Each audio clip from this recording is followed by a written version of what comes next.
에티오피아, 커피로 유명한 나라입니다. 베트남, 브라질, 콜롬비아와 함께 세계 5위 안에 드는 커피 생산국이죠. 원두를 대표하는 아라비카의 주산지여서 커피의 고향이라고도 불립니다. 에티오피아에 가면 루시를 만날 수 있습니다. 300만 년도 넘은 원시 인류 화석이죠. 키는 1m에 몸무게는 30kg 정도로 밝혀졌는데 고고학적으로는 두 가지 측면. 우선 루시가 직립보행을 했다는 점. 그리고 화석의 보존 상태가 40% 이상이어서 아주 유니크하게 평가받습니다. 이 루시가 발견되면서 현재 인류가 아프리카에서 왔다는 아프리카 인류 기원설이 힘을 받기도 했죠. 여담으로 루시는 비틀즈와 관계가 깊습니다. 1970년대 발굴 당시 연구팀 캠프에는 루시 인 더 스카이 윗 다이아몬드라는 비틀즈 노래가 틀어져 있었고 그 노래 제목에서 이름을 따왔다고 하죠.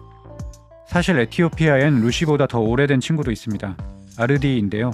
1994년에 에티오피아 중부 아와시강 유역에서 발견됐습니다. 440만 년 전에 살았던 존재.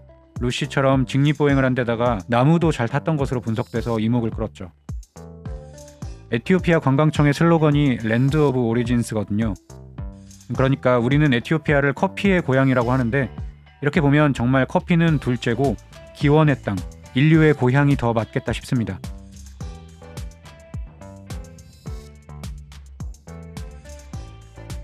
아프리칸 크리스천.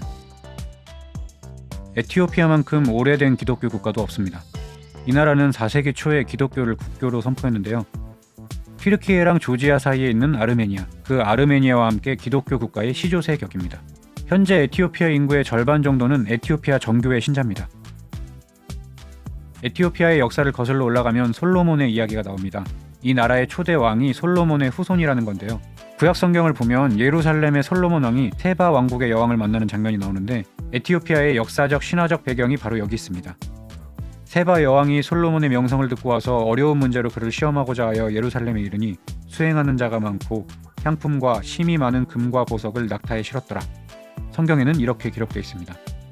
당시 세바 왕국은 아라비아 반도, 지금의 예멘 쪽과 홍해 건너 동아프리카 쪽에서도 번성했다고 하거든요. 지역에서 소위 잘 나가는 나라였는데 이스라엘에 솔로몬이라는 지혜로운 왕이 있다는 소문을 듣고 궁금해서 선물들 쫙 싸가지고 온 겁니다. 그래서 막상 만나보니까 이 솔로몬한테 여왕이 완전히 빠진 거죠. 솔로몬이 그가 묻는 말에 다 대답하였으니 대답하지 못한 것이 하나도 없었더라. 성경에서는 세바의 여왕이 솔로몬을 보고 크게 감동돼서 아니 내가 사실 당신에 대한 소문들을 믿지 않았는데 실제로 이렇게 보니까 내가 들었던 거는 반도 못 될 정도로 당신의 부와 지혜가 엄청나다. 하나님이라는 분이 당신을 진짜 사랑하시나 보다. 이런 찬사들을 막 합니다. 아무튼 에티오피아 역사로 돌아오면 그렇게 솔로몬과 세바의 여왕이 만나서 메넬리크 1세가 나왔고 그 메넬리크가 에티오피아의 첫 번째 왕조를 세우면서 나라가 쭉 흘러왔다는 거죠. 이렇게 시작한 솔로몬 왕조의 역사는 기원전 10세기부터 1974년까지 이어집니다. 최근에는 에티오피아의 무슬림 인구도 절반 가까이로 늘었다고 하는데요. 에티오피아라는 국가의 정통성이 기독교적인 배경에 근거한다는 사실, 그게 이 나라의 시작이자 본질이다. 이렇게 봐도 틀리지는 않겠습니다.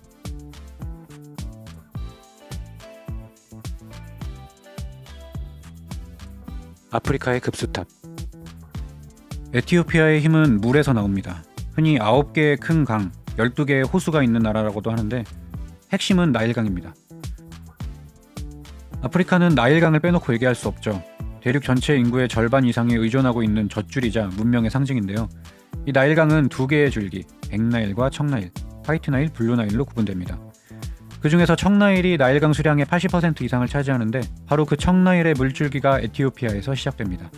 에티오피아 북서부 고원지대에 타나 호수라고 있는데요. 거기서 내려간 물이 서북쪽으로 굽이쳐서 수단으로 가고요.